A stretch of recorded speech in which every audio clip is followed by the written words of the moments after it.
I love Mohammad को लेकर बरेली में जिस तरह से विवाद सामने आया, पुलिसिया कार्रवाई सामने आई, उसके बाद सुमैया राणा समाजवादी पार्टी की नेत्री भी हैं और इसके साथ ही प्रख्यात शायर मुनव्वर राणा की बिटिया भी हैं।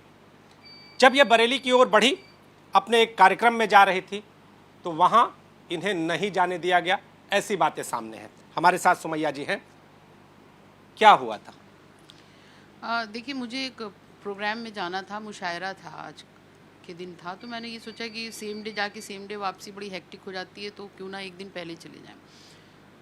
मुझे रास्ते में ये बात पता चली जब हम सीतापुर के आसपास थे कहीं पर, कि वहाँ पे बरेली में ये इंसिडेंट हो गया है और जुमे की नमाज के बाद बहुत ज़्यादा लाठीचार्ज हुई, और जो फुटेजेस स्पेशली मेरे पास आई थी उसमें बहुत ब्रूटली पुलिस मार रही है लाठी और डंडों से लोगों को। तो उस वक्त में मुझे ये ख्याल आया कि ये वो लोग हैं जो लाठियाँ खा रहे हैं सिर्फ इसलिए क्योंकि इन्होंने आई लव मोहम्मद का पोस्टर लिए हुए थे हाथ में।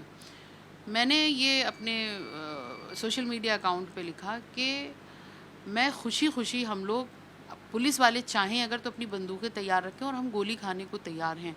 यहाँ पर इसको विवादित या ऐसा बयान घोषित क्यों मीडिया करना चाह रही है? मैंने यहाँ पे गोली मारने की बात नहीं की थी, गोली खाने की बात की थी, क्योंकि ये तो सानेहा रहा है। आप देखिए कि जिस तरीके से संभल में हुआ, जिस तरीके से आए दिन आप बहराइच वाला मामला अगर देख लीजिए, वहाँ पर भी कितनी फर्जी गिरफ्तारियाँ हो गई। संभल में तो आज तलक चल रहा है इस तरीके से, और मुझे लगता है हिस्ट्री गिनाने की ज़रूरत नहीं है कि कितना ज़्यादा जुल्म और ज़्यादती होती चली आ रही है एक स्पेशल कम्युनिटी पर।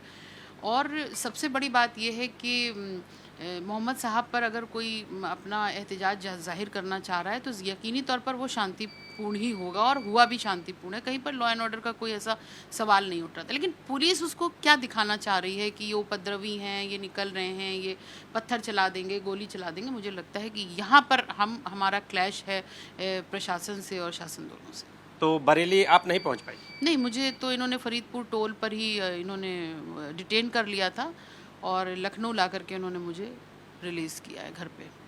सुमैया जी, आपने भी कुछ दिनों पहले प्रदर्शन किया था आई लव मोहम्मद को लेकर।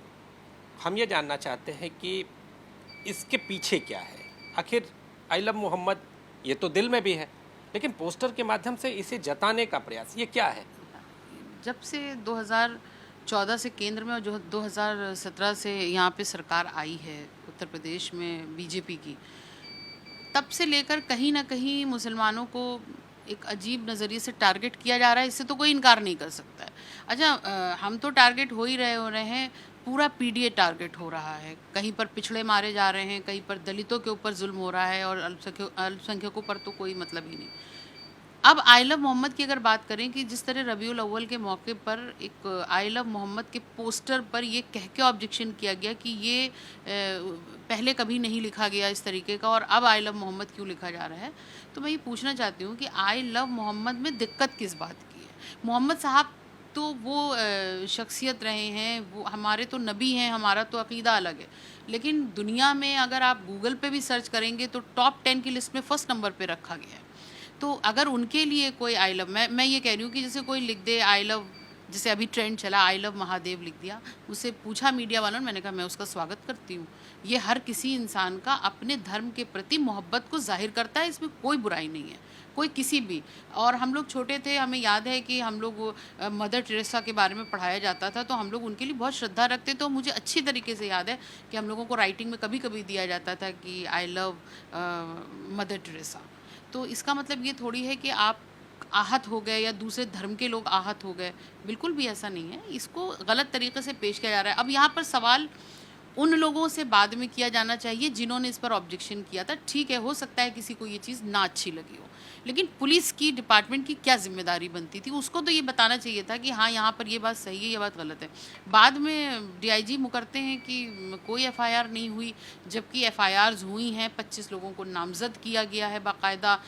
कल एक टीवी चैनल के माध्यम से उन लोगों के नाम बताए गए जो एक ही धर्म से बिलोंग करते थे। और तो अब क्या माना जाए कि मीडिया और पुलिस दो अलग अलग बातें कर रही है? पुलिस कहती है कि किसी तरीके की कोई एफआईआर नहीं हुई है, मीडिया एक ही धर्म के लोगों को कहती है कि ये उपद्रवी थे, इन्होंने ऐसा ऐसा किया, इसलिए इनके नाम लिखे गए। तो सवाल तो उठेगा। एक सवाल और है पिछले दिनों एक तस्वीर सामने आई जिसमें छोटे बच्चे इस तरह के पोस्टर लेकर आगे दिखाई दिए। बच्चों को इसमें इन्वॉल्व करना ये कहाँ तक ठीक मानते हैं? नहीं, देखिए बिल्कुल ये मैं मानती हूँ कि किसी भी पॉलिटिकल रीज़न से ये इस्तेमाल नहीं होना चाहिए बच्चों का। ज़ाहिर-सी बात है उनको अभी करियर बनाने का टाइम है। लेकिन अगर आप मेरे वाले एहतिजाज की बात कर रहे हैं तो हमारे साथ 2 बच्चियाँ थीं जो मदरसा पढ़ने जा रही थीं और इत्तेफ़ाक से वो हमको ड्रॉप करके गाड़ी उनको लेके जा रही थी। उसमें पुलिस ने उन दोनों को भी डिटेन किया। ये पुलिस का काम था, गलत काम था।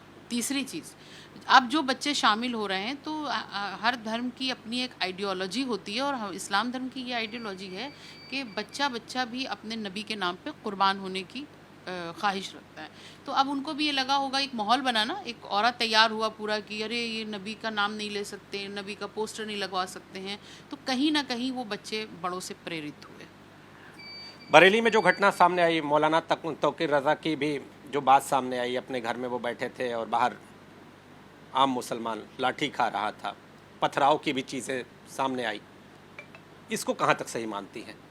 सिर्फ बयान देकर घर में बैठे रहना और फिर जो आम जनता पर बीत रही है उसकी तस्वीर। देखिए बिल्कुल ये बात सही है कि मौलाना साहब ने ये अगर कॉल दी थी तो मुझे लगता है कि उनको वहाँ पर मौजूद होना चाहिए था अपने लोगों को समझाने के लिए कि अगर कहीं पर कोई बात ऐसी हो जाए तो ये हमारी ज़िम्मेदारी है और हम दूसरे लोगों को मज़ीद और परेशानी में ना डालें कि कुछ ऐसा हो जाए।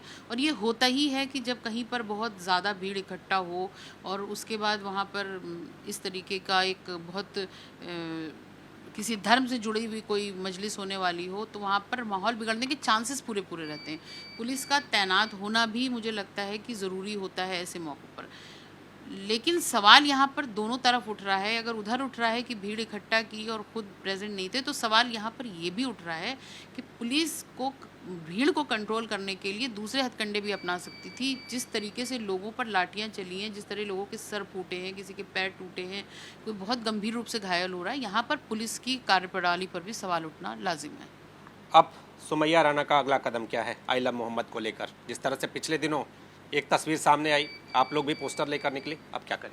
ये देखिए, हम जब उस दिन पोस्टर लेकर के निकले थे तो हमारी एक मांग थी कि पुलिस ने ये गलत कार्रवाई की है और इस पर पुलिस डिपार्टमेंट को माफ़ी मांगनी चाहिए, यूपी पुलिस को।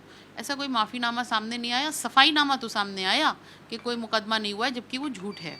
सफाई बिल्कुल उन्होंने गलत दी, मुकदमे हुए बाकायदा और जेल में भी भेजा गया था लोगों को। लेकिन चलिए कोई बात नहीं, मेरे अगले कदम का कोई ऐसा मुद्दा नहीं है और मैं आई लव मोहम्मद के साथ तब भी स्टैंड कर रही थी और आई लव मोहम्मद के साथ आज भी स्टैंड करूंगी और आइंदा भी करती रहूंगी। लेकिन इसका ये बहुत ज़रूरी नहीं है कि इस पर, देखिए कल का रिएक्शन पे अगर आप बात करें तो मैंने तो ये एक अपनी बात रखी थी कि आप लाठियां चला रहे हो, हम तो उस कौम के लोग हैं जो नबी के नाम पे अगर आप हमें मार भी दोगे तो हम खुशी खुशी मर जाएंगे। मेरा कहने का तात्पर्य ये था, लेकिन उसको गलत तरीके से प्रेटेंड किया। आज भी आने वाले वक्त में अगर नाजायज़ कोई करेगा, हमारे संवैधानिक अधिकारों का हनन करेगा, तो हम सड़कों पर जाहिर सी बातें आएंगे। क्यों नहीं आएंगे? इसका तो अधिकार हमें संविधान ने दे रखा है। आप कब कब हम लोगों को हमारे अधिकारों से वंचित करते रहोगे? एक पोस्टर लखनऊ में भी दिखाई दे रहा है आज सुबह से, I love Shri Yogi Adityanath, I love bulldozer.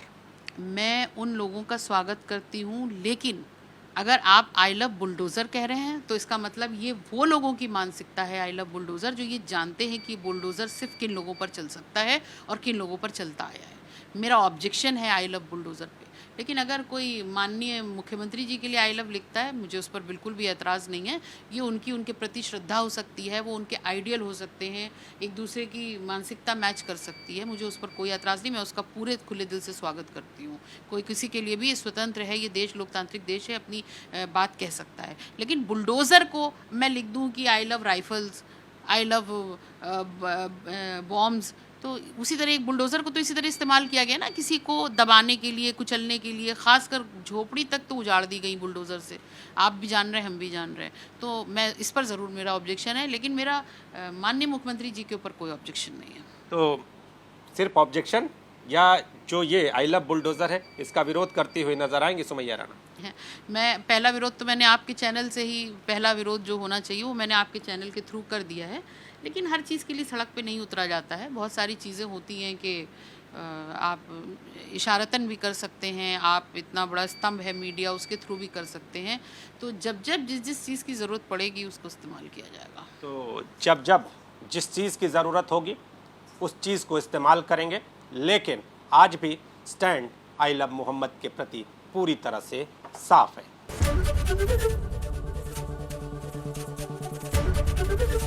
ABP Ganga, खबर आपकी, जुबान आपकी।